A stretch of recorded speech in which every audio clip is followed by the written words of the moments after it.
Sabe, num mundo que parece girar cada vez mais rápido, puxando nossa atenção para todos os lados, fica a pergunta: como é que a gente retoma o controle? A resposta, por incrível que pareça, pode estar numa sabedoria de mais de 2000 anos. Então vamos mergulhar fundo nisso e descobrir como os princípios estoicos podem nos ajudar a de fato governar nosso mundo interior. Essa frase é uau. Ela é muito poderosa, né? E nos leva direto para a história de Epicteto. Imagina só, ele nasceu escravo na Roma antiga. E mesmo assim, ele encontrou a verdadeira soberania. Não quebrando correntes físicas, mas dominando o próprio universo mental. Ele entendeu que o domínio da vida começa de dentro para fora. Uma ideia totalmente radical e hoje talvez mais do que nunca. E é aqui que a gente entra no nosso primeiro ponto, a mente inabalável. Vamos dar uma olhada em como essa lição antiga se torna tão, mas tão urgente hoje, encarando esse desafio moderno à nossa paz interior, com obstáculos que os antigos filósofos nem sequer sonhavam. Olha, essa frase resume perfeitamente a nossa condição hoje em dia, né? Aquela sensação de uma dívida constante, de precisar compensar uma ausência interna com mais produtividade, com likes, com barulho.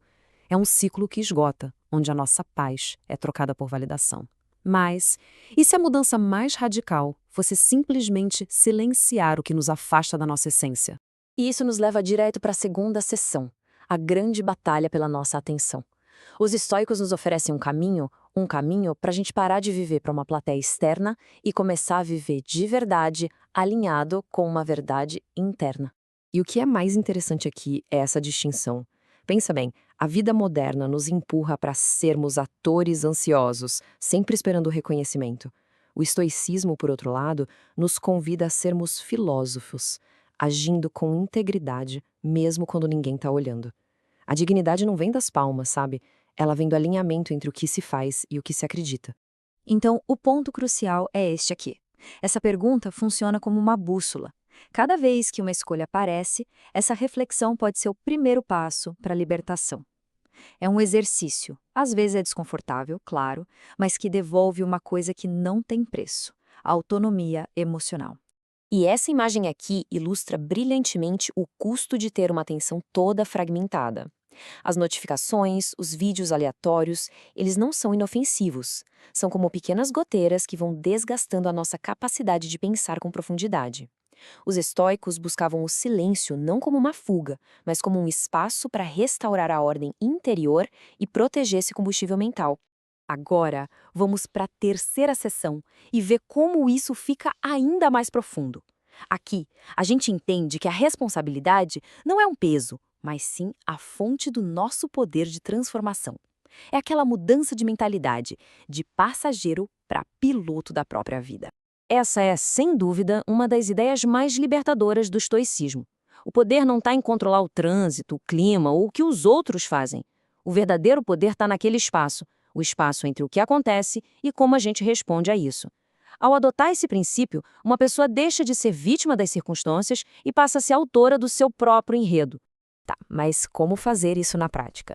Esse processo de 3 passos é fundamental. Primeiro, a autossinceridade de reconhecer um padrão que nos sabota. Depois, a coragem de perguntar: o que esse hábito está tentando anestesiar? E, por fim, a disciplina de substituir essa fuga por uma ação intencional que constrói em vez de destruir. E Sêneca nos lembra exatamente por que isso funciona. Aquilo que a gente repete, seja um pensamento ou um comportamento, molda quem nos tornamos. A nossa identidade não é fixa, sabe? Nossas repetições diárias são os tijolos com os quais a gente constrói uma nova narrativa para nós mesmos. Ok? Com a mente mais clara e a responsabilidade assumida, a próxima etapa é proteger a nossa energia. Vamos explorar essa ideia de construir uma cidadela interior, um verdadeiro refúgio de paz e força. A construção dessa cidadela começa com uma defesa. A primeira linha de combate contra tudo aquilo que esgota a nossa energia, discussões inúteis, dramas dos outros, compromissos vazios, é saber estabelecer limites. E isso começa com uma palavra essencial. E aqui está a conclusão. Cada não a discussões inúteis, a dramas irrelevantes ou a relações tóxicas é, na verdade, um sim gigantesco para a própria sanidade, para a própria missão e para o que realmente importa. Isso não é egoísmo, é autocompromisso. E como é que se constrói essa cidadela? através de ações consistentes. Não são grandes gestos, mas pequenas escolhas diárias. A leitura que nutre, o movimento que fortalece, a solitude que clareia a mente. São esses hábitos que formam a estrutura interna capaz de resistir aos trancos da vida. Essa citação resume tudo perfeitamente. A energia emocional é finita.